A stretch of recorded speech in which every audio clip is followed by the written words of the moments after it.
Well, Studio, we welcome now Fred Johnson, president of Mississippi 811. Fred, thanks for coming on. Oh, thank you. It's an honor to be here. Yes, sir. So first, tell us what Mississippi 811, what your mission is. What exactly do you guys do? Well, we are a communications center in the middle of the excavation laws and providing communications from excavators to the utility companies and also from the utility companies back to the excavators. An excavator calls us or goes online and submits a locate request. We take that information, make sure we have all the pertinent information that's needed, and then we take it and send it to the utility companies. And they, in turn, have 3 working days to go out and locate their lines. So I think something that's been going on, it's fair to say, is it not, Fred, the last few decades is we got a lot more stuff underground than we ever have had, right? I mean, we have gas, we have electric, we have fiber optic and data cabling such as that. Yes. Water infrastructure, not sure what else, but there's a lot of stuff under our feet. Yeah, and electric, it's everything just about that we consume as consumers as far as utilities. They found a way to put it underground. Yeah. And so it's risky when you start digging. You might strike something, sever something, cut cables and pipes and other things underground that causes problems. And that's what you guys are about, is trying to protect against that. We are. We're trying to protect those utility lines and also protect the excavator, keep sure that they don't get hurt. Yeah, absolutely. So we had some legislation that passed in this past session, 2024, concerning Mississippi 811 excavation law, Senate Bill 2603. Tell us about that and what changes were made. Okay.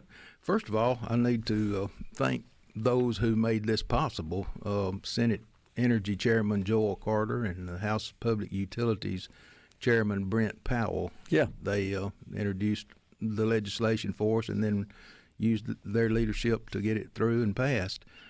The basic changes that we made, our excavation law is an old law, which has been around on the books for like 40 years or so. And so it needed some updating as far as just technology. We now have horizontal drilling that we didn't have 40 years ago as a way to excavate and put utilities in the ground. And so that brought on some things. Our definition of excavate, we added some wording to that. One of them is directional boring. And then we also put in there dredging and anchoring. That's an issue that we'll probably be addressing next year with some legislation. It's becoming more prevalent. More damage is being done in the navigable waters of the state and other states as well. So there's a push to do some legislation there. It takes a different ticket for that kind of thing. It takes longer to locate something under a Mississippi River than it does out in the on the ground. So anyway, the definitions that were added this year, we after all these years, we didn't have a definition for a locate request ticket.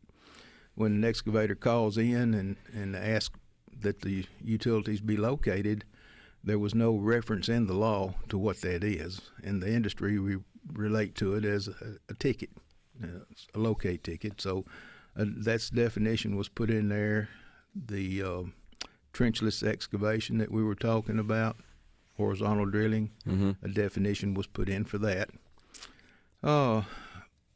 One thing that has been taught for several years is pre-marking of the excavation site.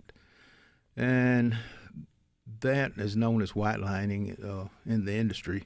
But basically it's just asking that the excavator pre-mark where they're going to excavate, either with a white flag, white paint, something white to designate exactly where they're going to be digging.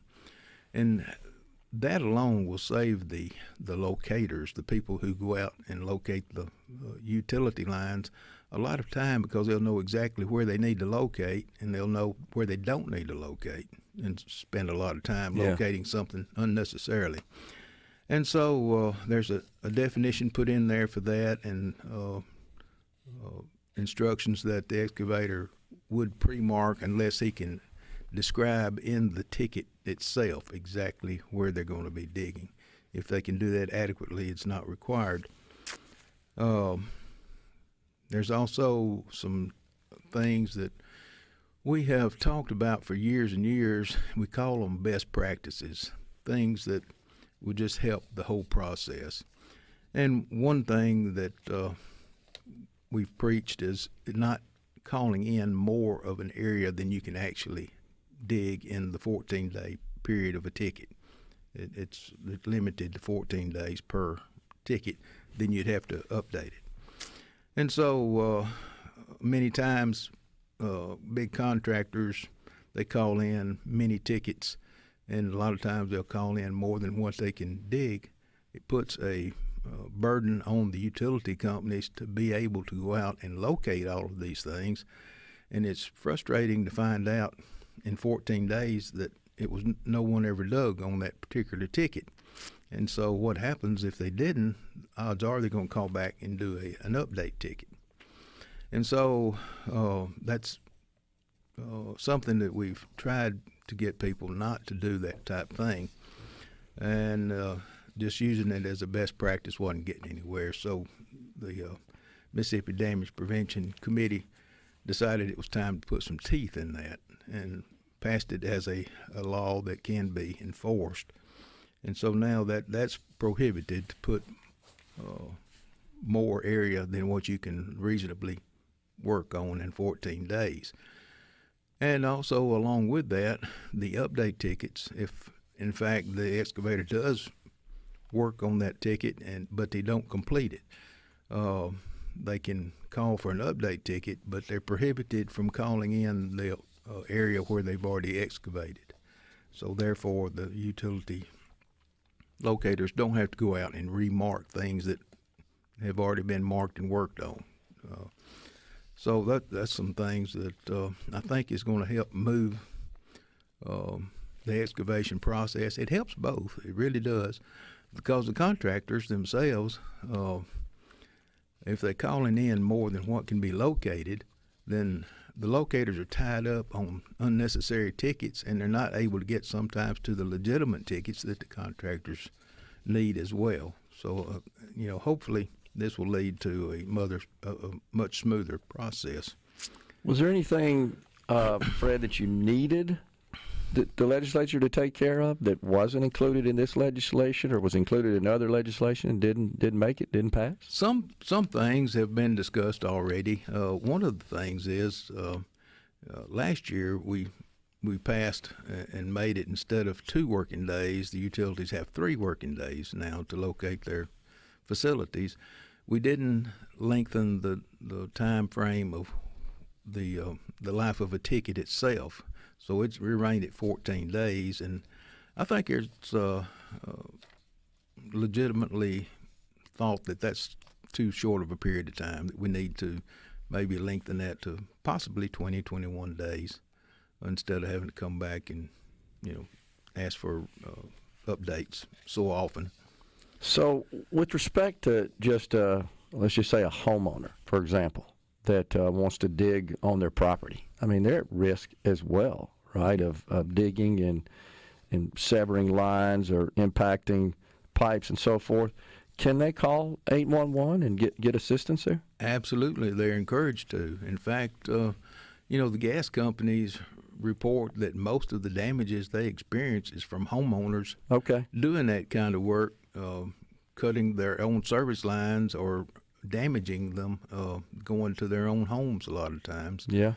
Scratching just the surface of a gas line, if it's got this yellow paint on it, it's not just paint, it's a cathodic protection, and if you scratch that, it starts the eroding process, and eventually that pipe will fail. Okay, interesting. And I mean, there are pipelines that traverse our landscape all over the place. Oh yeah, they're all, and major pipelines as well. Yeah, you can be out in a wide open field somewhere and maybe not realize it if it weren't for those little signs that they are required to put up every once in a while. Yeah. Fred, appreciate you coming on and giving us an update there. Thank you, sir. You're absolutely welcome. Thank you. We're coming right back, folks, in the Element Wealth Studio.